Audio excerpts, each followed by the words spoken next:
오늘 복음서 봉독문으로 읽어드린 신약 성경 본문 말씀은 너무나도 잘 알려져 있는 오병이어 얘기입니다.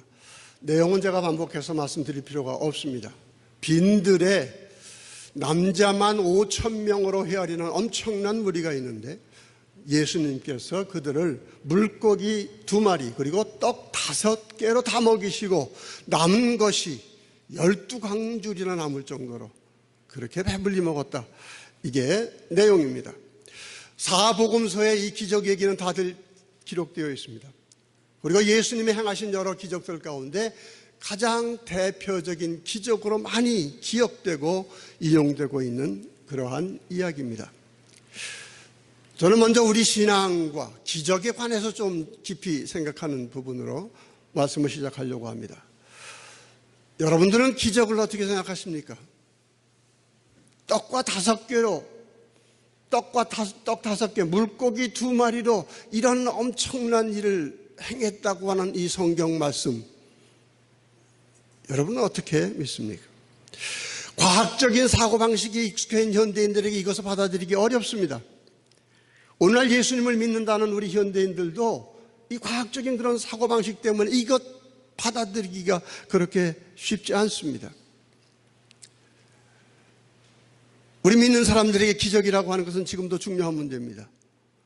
기적을 인정하자니 과학을 무시하는 옛 시대의 사람으로 돌아가는 거고, 또 기적을 믿지 않는 어떤 그러한 현대인이라고 하려면 신앙에 문제가 됩니다. 물론 요즘 합리적인 신앙이라고 해서 어떤 자기 자신이 나는 합리적인 신앙이다, 기적 관계없다 이렇게 고백하는 사람들이 있습니다만, 근본적으로 생각을 해서 우리 하나님을 믿는다 하면서 기적을 믿지 못한다고 하는 것은 신앙에 문제가 있는 겁니다.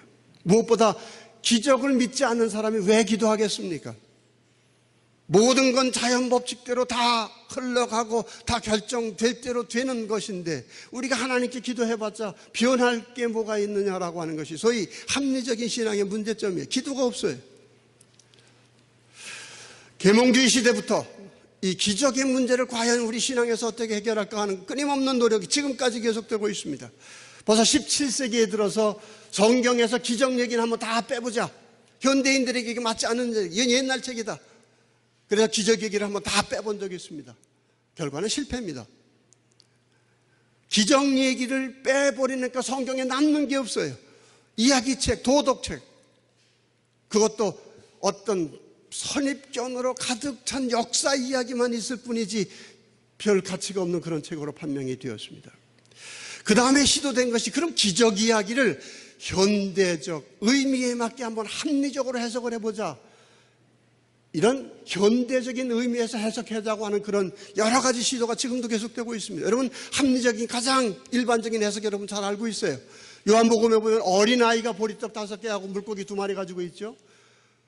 그때 당시 모든 유대 사람들이 도시락을 가지고 있었는데 먹을 때가 됐는데 이거 자기 거 내놓으면 혹시 안 가져온 사람들을 뺏어 먹을까 봐 숨기고 있었는데 어린아이가 내놓으니까 부끄러운 마음을 느껴서 다 내놓게 되었다. 이게 기적 이야기다. 이렇게 해석하는 게 합리적인 해석의 대표적인 예입니다. 또 다른 이야기는 신화라고 하는 것으로 해석을 하는 방법이었습니다. 2000년 당시의 언어 표현 방식 자체가 신화였다라고 하는 거죠. 오늘날 우리는 과학적인 언어로 모든 걸 표현합니다. 그러나 2000년 당시의 사람들은 우리의 과학적인 사고방식이 없었기 때문에 모든 것을 표현하는 그 표현 방식 자체가 신화였다라고 하는 그런 것입니다. 그래서 현대인들이 이러한 기적 이야기를 볼 때 옛날의 신화 그 자체를 문자적으로 받아들일 것이 아니라 그들이 신화로 표현하려고 하는 것이 무엇인가 이거를 한번 해석하는 것이 이게 중요한 것이다라고 하는 그런 시도도 많이 했습니다. 특별히 초대교회에서 예수님 나사렛 예수로 오신 그분이 하나님이셨다라고 하는 것이 신앙 고백의 중심인데 이것을 설명하는 다른 방법이 없다는 거예요. 기적 이야기로 설명할 수밖에 없다. 이렇게 해석을 해봤습니다. 또 어떤 학자들은 이야기를 설명을 하면서 구약 이야기, 성서 전체와 한번 해석을 해보자. 특별히 오병 이야기는 출애굽 때 광야에서 하나님이 만나와 메추라기로 먹이신 그 이야기와 상당히 많이 닮아 있어요. 이 오병 이야기는 모세 때 출애굽에서 그 광야에서 아무 대책이 없는 그 당시에 만나와 메추라기로 먹여주셨던 그 하나님의 기적 이야기하고 같이 연관시켜서 생각할 때에 우리는 풍부한 의미를 갖는다고 그렇게 해석을 하는 것입니다. 우리 또 열왕기상에도 여러분 잘 아는 얘기 알죠? 사르밧과 이제 마지막 밀통에 남아있는 밀가루를 먹고 죽으려고 하는데 그것을 엘리야가 달라고 하니까 줍니다. 그러자 그 마지막 남아있던 밀가루 통에서 밀가루가 끊어지지 않았다고 했습니다. 기름이 끊어지지 않았다고 했습니다. 역시 오병이어의 기적과 맥락을 같이 하고 있습니다. 그래서 예수님의 이 오병이어의 얘기는 구약의 성취로서의 예수님, 율법의 대표는 모세입니다. 예언자의 대표는 예언자입니다. 이분들과의 그 연관성을 얘기하는 봉도 신학적인 측면에서 해석을 해야 된다라고 설명하는 그런 것도 지금까지도 설명을 하고 있습니다. 또 다른 해석 방법은 이러한 이야기를 초대교회 배경에서 한번 해석하자는 겁니다. 우선 성만찬의 배경 가운데서 읽어보자. 초대교회는 성만찬을 오늘날처럼 이렇게 조금 주지 않았어요. 가끔 루터교회 온 사람들이 성만찬 참 좋은데 너무 조금 줘서 불만이다 그렇게 말하는 사람이 있는데, 그 당시에는 푸짐하게 먹는 공동만찬하고 연결이 되어 있었어요. 바로 이 오병이어의 이야기는 초대교회가 언제나 공동만찬을 통해서 배불리 먹는 그러한 배경에서 읽어야 그 의미를 알 수 있다라고 해석을 하는 겁니다. 또 어떤 사람은 이 오병이어 가운데서 제자들의 사명을 지적합니다. 너희들이 주어라. 못하지 않습니까? 내게로 가져와라. 그러면서 예수님께서 축사하시고 그것을 직접 주시는 것이 아니라 어떻게 해요? 제자들에게 주십니다. 그리고 제자들이 그것을 사람들에게 나누어 주기 시작하자 오병이어의 기적이 일어났다는 것입니다. 여기에서 강조점은 제자들의 선교 사명이다, 이렇게 읽어야 한다라고 하는 그러한 부분들입니다. 여러분, 이런 해석은 끝이 없습니다. 그리고 이런 해석들마다 다 나름대로의 의미가 있습니다. 이 자리에서 이런 것의 의미, 또 이런 것의 일리, 이런 것의 한계, 이런 것 제가 다 설명드릴 수 없어요. 그리고 저는 이 시간에 이 본문에서 얘기하려고 하는 이 오병이어의 기적, 우리가 너무나 익숙하게 잘 알고 있는 이 기적의 참된 의미는 다른 데 있다고 저는 생각을 해봅니다. 먼저 우리는 기적이라고 하는 말이 성경에서 어떤 의미로 또 어떻게 사용되고 있는가라고 하는 것을 근본적으로 파악할 필요가 있어요. 복음서에는 물론 예수님의 기적 이야기로 가득 차 있습니다. 병을 고치시고 안진뱅이를 일으키시고 소경을 고치시고 문둥병자를 고치시고 심지어 죽은 자를 살리시는 그러한 이야기까지 나옵니다. 그러나 자세히 보시면요, 그러한 기적 이야기를 나올 때마다 복음서에서는 그것을 기적이라고 하는 말로 표현하지 않는다는 겁니다. 특별히 이것이 두드러지는 게 요한복음이에요. 요한복음에서는 언제나 그것을 사인이라고 얘기를 합니다. 하나의 표징일 뿐이지 이것은 기적이다, 놀라운 기적이 일어났다, 그런 부분에 그렇게 표현하지 않는다고 하는 것이 복음서의 중요한 하나의 관점이에요. 여러분, 마태복음에서 기적이라고 하는 말을 아주 분명하게 사용한 예가 딱 한 번 나옵니다. 그게 마태복음 24장 24절이에요. 여기에 기사라고 번역이 되어 있습니다. 원문은 테라타입니다. 이 테라타는 정확히 기적이라고 하는 말로 번역되어야 되는 말인데 어떻게 사용되어야 되는가 제가 읽어드립니다. 거짓 그리스도들과 거짓 선지자들이 얼마나 큰 표적과 기적을 보이면서 할 수만 있으면 택하신 자들로 유혹하게 하리라, 이런 의미로 그적을 사용하고 있다는 이야기입니다. 다시 말하면 기적이라고 하는 그 말 자체, 물론 기적 이야기로 가득 차 있지만은 성경은 기적, 이것으로 규명하는 것, 이런 일들은 기적이었다, 여기에 관심이 없다는 얘기예요. 오히려 기적이라고 하는 것 자체, 그리고 그것에 관심하는 것은 우리를 미혹하려는 거짓 그리스도들, 거짓 선지자들이 하는 그러한 일들이다. 우리로 하여금 그 놀라운 기적 그 자체만 눈을 돌리게 하는 그러한 것이 바로 사탄이 하는 일들이라고 하는 사실을 이야기하는 것이 바로 성경 전체의 기적에 대한 사상입니다. 물론 예수님이 오늘 본문한 500여의 기적이 아니고 무엇입니까? 분명 기적입니다. 우리가 알거로 말씀드린다면 우리 기독교 신앙은 기적을 인정해야 합니다.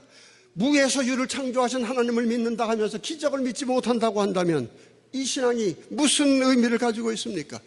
단지 심리적인 위안을 갖기 위해서 그저 친한 사람들끼리 모여서 뭔가 소일을 하기 위해서 먹는 게 그게 기독교 신앙이 아닙니다. 우리는 기적의 하나님을 믿습니다. 또 예수님이 오셔서 보여주신 것은 기적의 이야기로 가득 차 있다라고 하는 그런 이야기입니다. 그러면 초대교회에서 이렇게 예수님을 기적의 주님으로 얘기를 하면서 복음서는 기적의 이야기들로 가득 차면서 그들이 관심한 것은 무엇이었습니까? 떡 5개가 어떻게 불어났는가? 물고기 2마리가 어떻게 불어났는가? 그것에 관심이 없었다는 이야기입니다. 그것을 행하신 예수님 그분 자신에게 관심하고 있었다고 하는 것이 바로 기적을 이야기하는 신약 성경에 있어서 가장 중요한 포인트인 것입니다. 오늘날도 예수님 믿는 사람들에게 기적은 분명히 있습니다. 저부터도 물론 목사니까 먹고 살기 위해서 열심히 믿는 척 해야 되겠지만 기도하는 가운데 만일 기적이 없다고 한다면 나는 참으로 내 기도 생활이라는 내 신앙생활은 이건 밋밋하기 짝이 없어요. 무슨 희망을 갖겠습니까? 분명 우리에겐 기적이 있습니다. 문제는요, 마귀와 사탄은 기적 자체에 관심을 두게 하는 것이다. 그러나 그런 우리 기적이라고 하는 놀라운 통해서 그것을 행하시는 예수 그리스도 그분 자신에게 관심을 갖는 것이라. 이것이 바로 기적 이야기를 통해서 우리에게 말씀해 주는 이야기입니다. 비슷한 이야기 같지만요, 이게 아주 중요한 이야기입니다. 이걸 우리가 올바로 생각을 해야 합니다. 예수님은 오병이어의 기적을 만드시지만 빵 공장 만들기 위해서 이 땅에 오시지 않았습니다. 물을 포도주로 변화시켰지만 양조장 만들기 위해 오시지 않았습니다. 병자를 고치시지만은 병원 차리기 위해서 오시지 않았습니다. 우리를 불쌍히 여기시는 그분이었습니다. 우리가 아무런 대책도 없이 그저 광야에 있고 질병에 거쳐서 더군다나 질병 때문에 죄인이라고 생각을 하고 소외되고 있던 우리들을 사회들은 어떻게 생각할지 모르면 예수님은 불쌍히 여기셨다. 그리고 그대로 내버려 두시지 않습니다. 우리에게도 아직도 가난과 질병은 모든 삶에 있어서 가장 근본적인 문제입니다. 예수님이 이것에 관심하십니다. 그러나 예수님이 관심을 가지시는 더 큰 문제는 가난 때문에 겪어야 하는 소외감이고 가난 때문에 겪어야 하는 외로움이고 불안이고 절망입니다. 질병의 문제, 예수님 걱정하십니다. 또 몸을 가지고 사는 한 바로 우리 질병의 문제 가지고 예수님께 기도해야 합니다. 그리고 기적은 일어납니다.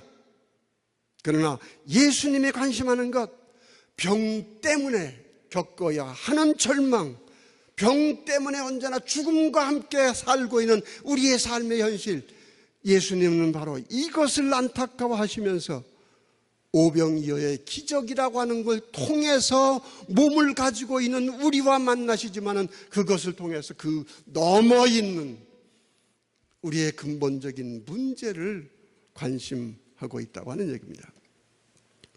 우리가 신앙생활을 하면서 가장 흔하게 쓰는 말이 은혜라고 하는 얘기입니다. 종교개혁 기호 중에 하나가 바로 오직 은혜 아닙니까? 여러분, 로마 카톨릭에서도 은혜라고 하는 말 아주 많이 사용했어요. 그러나 루터는 로마 카톨릭에서 사용하는 은혜들이라고 하는 말 거부했어요. 공격했어요. 왜? 그들은 은혜라고 하는 말을 은혜들로 만들었다는 겁니다. 간단한 얘기예요. 은혜는 예수 그리스도 자신입니다. 십자가에서 자기 자신을 내어주신 그 사랑보다 더 큰 은혜는 어디 있습니까? 그러나 로마 카톨릭에서는 십자가에 달리신 그분을 쳐다보기보다는 그분의 기적의 능력 가운데서 나오는 선물들만 쳐다보고 있었다고 하는 그러한 이야기입니다. 루터는 아주 심하게 얘기했어요. 너희들이 은혜 얘기하지만은 만일 그 이야기를 하는 가운데 십자가에 달리신 참 은혜이신 그 예수 그리스도를 우회하고서 은혜를 얘기한다면 그 은혜는 마귀에게서 온 것이다 라고 했습니다. 같은 은혜들, 같은 선물들, 똑같은 게 아니라는 것이에요. 바로 신앙이라고 하는 것은 그 선물들, 그 은혜들, 우리가 추구하는 기적들, 그 배후에 이것을 누가 주시는 것이냐라고 하는 이것을 파악하는 것이 신앙의 가장 근본적인 문제라고 하는 그러한 것입니다. 오늘 제목을 오병이어 신앙이라고 그랬는데 뒤에다가 물음표를 넣었어요. 분명 우리는 오병이어의 이야기를 우리의 이야기로 믿을 수 있어야 합니다. 믿음 가운데서 분명히 이 오병이어의 얘기는 성경의 한 옛날 이야기가 아니라 오늘의 이야기로 분명 체험되어야 합니다. 그러나 그 오병이어를 믿는 여러분의 기적은 어떠한 종류의 믿음입니까? 특별히 요한복음에 같은 기사를 전하는데요, 요한복음에서는 이 오병이어 기적을 체험한 사람들이 예수님을 왕으로 모시려고 하죠. 그때 예수님께서 그들에게 얘기합니다. 내가 생명의 떡이다. 내게 오는 자는 줄이지도 영원히 맹마르지도 않을 거다. 그 심지어 내 살을 먹고 내 피를 마시라. 그때 사람들이 다 떠나버리고 말아요.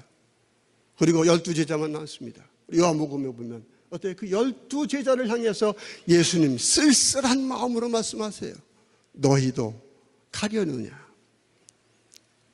여러분, 오병이어를 체험했던 사람들입니다. 오병이어를 만든 그 예수님 얼마나 위대해 보이셨으면 그분을 왕으로 삼으려고 했겠습니까? 그러나 그 오병이어 기적, 그 뒤에 있는 우리 하나님에 대한, 우리 주님에 대한 참된 그러한 뜻을 우리는 보지 못합니다. 그리고는 내 살을 먹으라. 내가 십자가에서 달려서 너희를 위해 죽기까지 하는 그 사랑을 보라. 이것이 영원히 죽지 않는 생명이니라. 영원한 떡이니라. 그러나 우리는 그 얘기 들으면 돌아가 버리고 맙니다. 시시하다고 해버리고 맙니다. 결국 12제자밖에 안 남았죠. 너희도 가려느냐? 나중에 보십시오. 12제자 하나도 예수님 십자가 곁에 남아있지 않았습니다. 여러분은 오병이어의 기적을 추구하지만은 또 지금까지 신앙생활하면서 오병이어의 기적을 체험했다고 간증할지 모르지만 과연 여러분들이 가지고 있는 오병이어 신앙이라고 하는 것은 어떤 것인가 한번 기억을 해보시기 바랍니다. 루터는 신앙이라고 하는 두 가지가 있다. 하나는 인간 자신이 만든 신앙이고 또 하나는 참된 신앙이라 했습니다. 그리고 그런 말하기를 이 거짓 신앙과 참된 신앙은 눈으로 확인하기가 어렵다. 자기 자신도 분별할 수 없다 그랬어요. 눈에 보기에는 거짓 신앙이 훨씬 더 열심적인 것처럼 보인다고도 얘기했습니다. 이 거짓 신앙과 그리고 참된 신앙은 어디에서 드러나는가? 죽음 앞에서 드러난다고 했습니다. 세상을 떠나는 그 죽음뿐만 아니라 그 죽음을 앞당겨 살고 있는 우리, 여러분 병만 들어도 우리는 벌써 죽는 거 생각하지 않습니까? 돈 문제만 생겨도 우리는 벌써 죽는 거 생각하지 않습니까? 이 죽음의 절망감 속에서 사는 이 순간순간에 이 죽음 앞에서 참된 신앙과 거짓된 신앙은 구분된다고 했습니다. 거짓된 신앙은 열심히 믿는 것 같습니다. 그리고 그 열심히 믿는 가운데 늘 기적이 충분하다고 고백할지 모르겠어요. 그러나 그들이 쫓는 것은 선물들이었습니다. 은혜들이었습니다. 눈에 보이는 것들이었습니다. 떡 5개, 물고기 2마리가 엄청나게 커지는 그것만 보고 신기했습니다. 거기에 하나님의 은혜가 있다고 생각을 했습니다. 그러나 참된 신앙이라고 하는 것은 그 배후에서 우리를 위해 십자가를 지신 바로 그분을 붙드는 게 참된 신앙이에요. 죽음 앞에서 그 좋은 신앙이었다고 생각하며 쫓았던 그 물건들 허무함 밖에 없어요. 아무것도 남지 않습니다. 절망 속에서 우리는 죽음을 맞이할 수밖에 없어요. 그러나 이 모든 선물 그 뒤에 있는 우리 주님, 우리를 위해 십자가를 지시기까지 하는 그 주님을 붙잡았던 우리의 신앙은 죽음 속에서 나 혼자 있지 않습니다. 여러분, 질병이 지금도 여러분에게 죽음을 준, 가난의 문제, 경제적인 문제, 가족적인 문제가 여러분에게 지금 죽음을 가져다 주고 있습니까? 바로 그 죽음 앞에서 바로 우리에게 참신앙이 무엇인가를 파악할 수 있어야 돼요. 기적 그 자체가 문제가 아니라, 땅이 어떻게 불어나는가 지금 문제가 아니라, 물고기가 어떻게 커지는가 문제가 아니라, 바로 그것을 통해서 우리를 만나면서 발견하게 하시는 그분까지도 발견하는 것이 신앙이라고 하는 이야기입니다. 선물에 대한 이 사고방식은 이 기독교 신앙뿐만 아니라 우리 현대인들의 삶의 구조에 있어서 소위 가치관이라고 하죠. 그래서 상당히 중요한 이야기입니다. 우리가 보통 물건을 네 가지 의미로 구분합니다. 우리 자동차로 예를 들어보죠. 첫째는 용도입니다.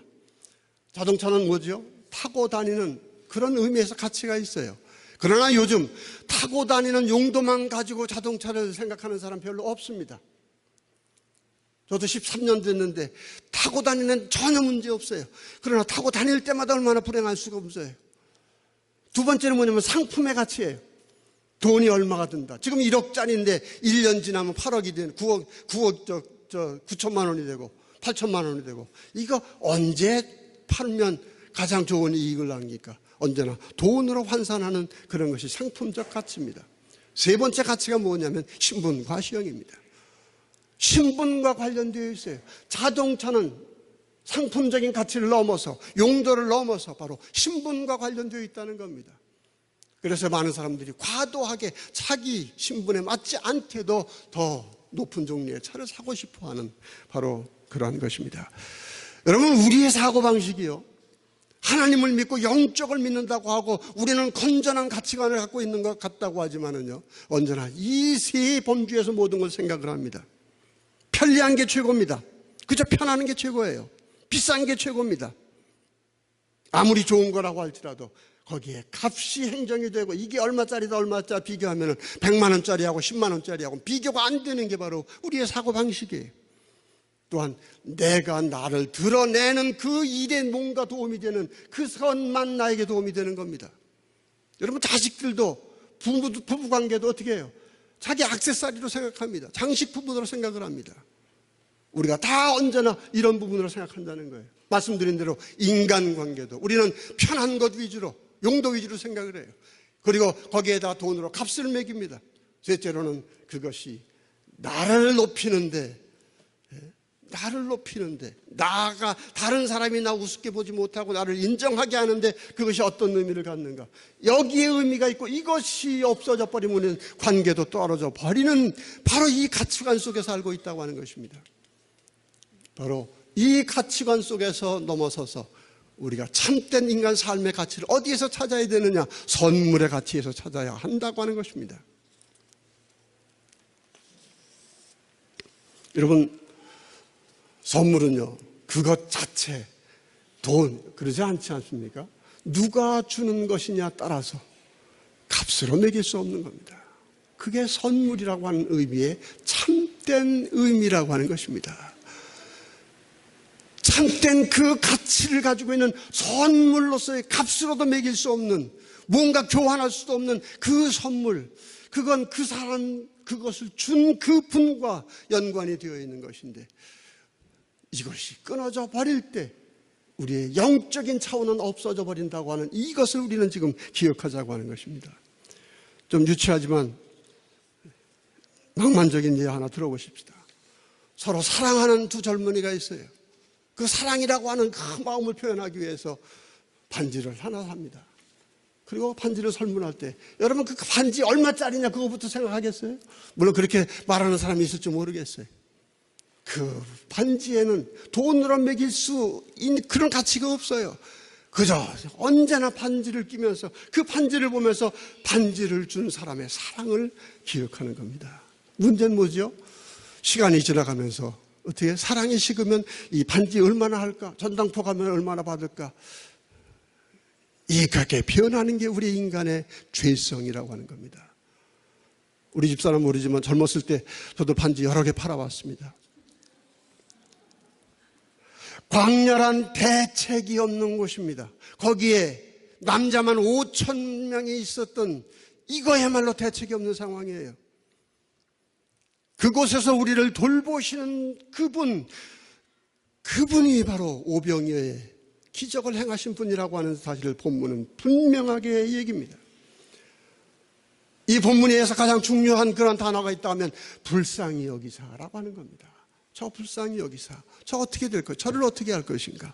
이 오병이어의 기적 이야기 그 나오기 이전에 벌써 그 무리 가운데 병든 자가 있으니까 불쌍히 여겨서 병든 자를 붙잡고 고쳐주셨다. 이게 우리 주 예수님의 마음이에요.